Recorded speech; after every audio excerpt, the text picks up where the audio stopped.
Hello there, Data Recovery Guru here. I hope all is well. Today, after we have finished the data recovery process on this G-Technology G-SPEED RAID5 Array direct attached storage device, we are actually in charge of trying to get it to work again so we can store the customer's data back on it. We have already saved the data onto this external drive here. It's 14 terabyte Western Digital, but it will make more sense to deliver this to the customer so that they don't have to bother transferring data afterwards. So we received it like this because the customer took off the panels, trying to troubleshoot himself. As you can see, here are the panels. Once this is done, we're going to put it back together for the customer. But I just wanted to show you real quick kind of how it works. First, in order to work with this array, you're going to need a software that you can download from Western Digital G-Technology website. We need it for Mac, so we download it for Mac. There's also a Windows version available. This stuff is going out of support, so a bunch of these things are no longer available, but we got lucky and we got one that was working.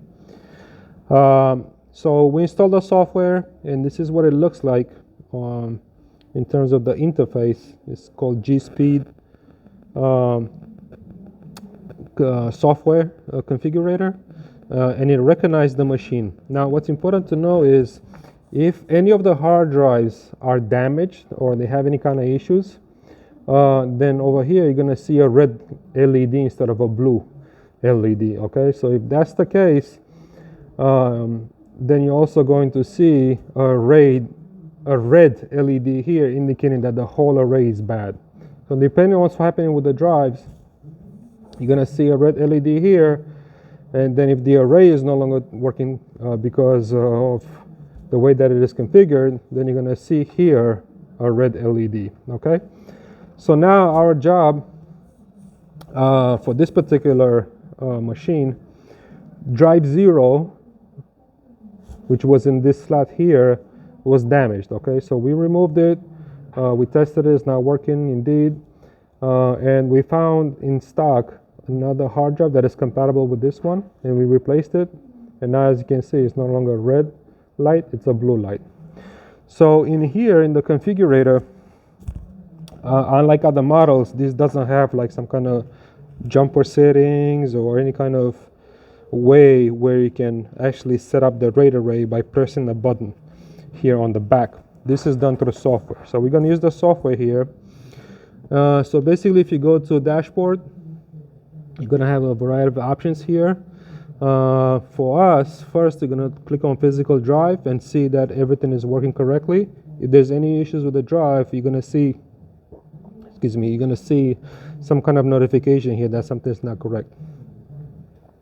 Go back to dashboard. Now we want to create a disk RAID array, and as you can see, once the software loads, you can click here, create disk array.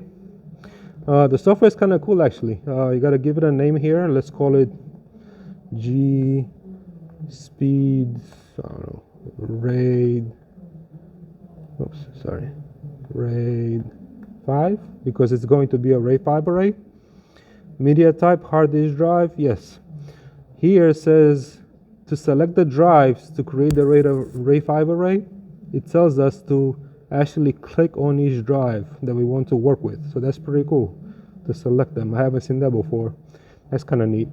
Okay. IDs of physical drive selected, 1, 2, 3, 4, submit. Oh, just a quick comment.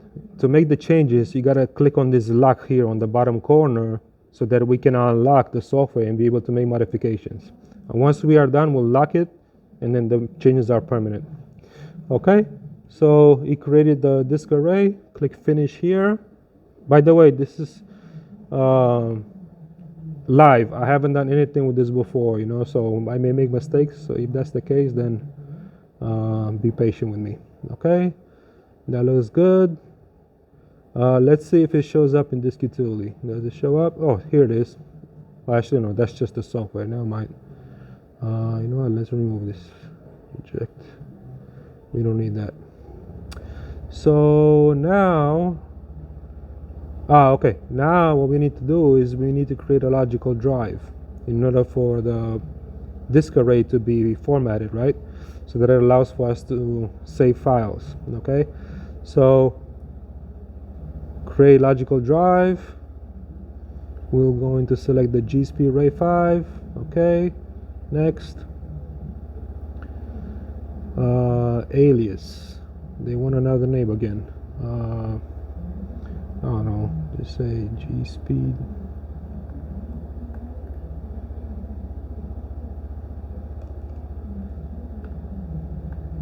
Speed RAID 5. Okay. RAID level, RAID 5. Capacity. So we are using 12 terabyte hard drives, right? So in a RAID 5 altogether is 48 terabytes, but in RAID 5 we lose one drive due to parity, right? So 48 terabytes minus 12 terabytes, that gives us 36 terabytes worth of usable space. Okay. Stripe size 128 kilobyte, that's good. Sector 512 bytes, that's fine. We should probably make it 124. Does it give us the option to do that? No, it doesn't. Okay. Read policy, read ahead. Write policy, write back, that's fine. Format. Quick initialization, sure.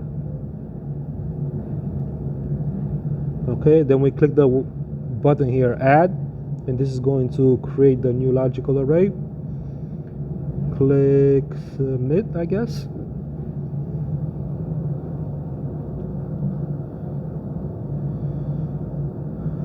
And it says the disk you attached was not readable by this computer. Okay, click ignore.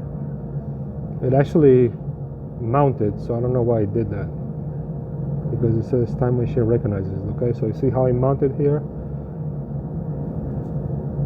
So it did create the drive and the logical system, so that's good. Let's minimize this. Let's go into disk utility to confirm that everything looks good. Okay, so there is a G-SPEED. It's formatted as a macOS extended, which is what we want. We don't want APFS just yet. It's still relatively new and it could be problematic, so for now we'll leave it at macOS extended. Okay, free space 36 terabyte, that looks good. Let's save one file on it just to make sure that it's able to read and write. I'm going to copy this file here. Okay, let's see, can we save on it? Paste item, yes we can. Does it open? Yes it can. Okay, good. Let's delete it. Okay, very good. So we can write to it and we can read from it, so that's good. Okay, let's make sure that the lights look good. Okay, that's blue and this is white.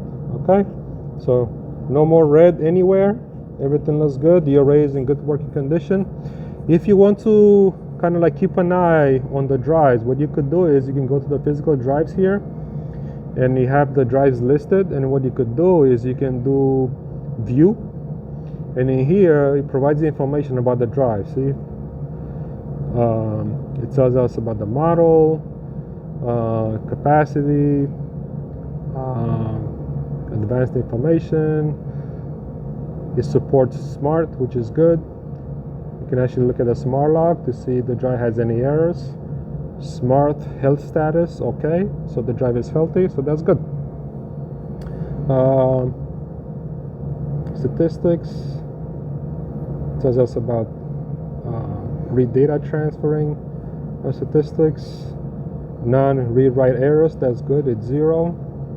Write errors is 0, so that's good. So we have a bunch of statistics information that we can actually use here within the software. So anyway, we just wanted to kind of like demonstrate what happens when a hard drive fails into this G-Technology G-SPEED RAID5 Direct Attached Storage DAS device.